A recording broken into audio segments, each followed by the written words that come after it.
टाटो बच्चों अस्सलामु अलैकुम वरहमतुल्लाहि वबरकातुहू।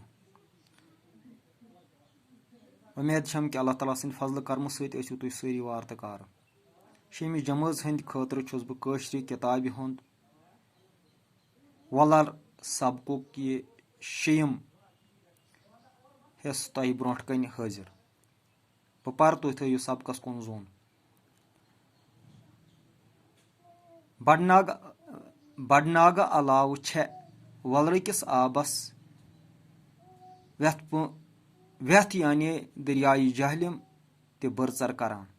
व्यथ छे अथ सरस सत सोनवार हंद बानियार गाम निश रलान। बानियार पे अथ दर्जन वाद नाल बनान यमन यीर वनान।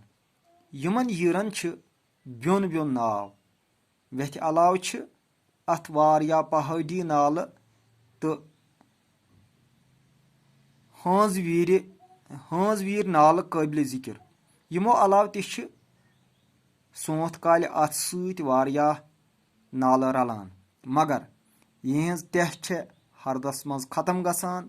हरद पत वलरस बड़नाग तो व्यथ सत जूजत आसान। यह अजुक सबक। बह कर अजकिस सबकस मुतलक तह समझावन खतर कह सवाल। बड़नाग अलाव कुस वलरस बरसर करान? बड़नाव अलाव वलरस व्यथ यानी दरियाही जहलिम बरसर करान। व्यथ कथ जाय छे वलरस सत रलान? व्यथ छे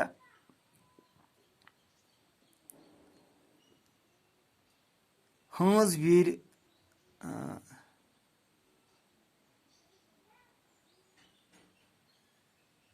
व्यथ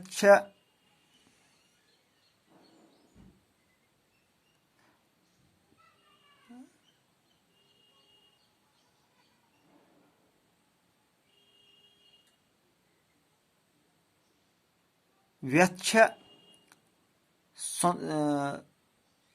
सोनवार हंद बानियार गाम निश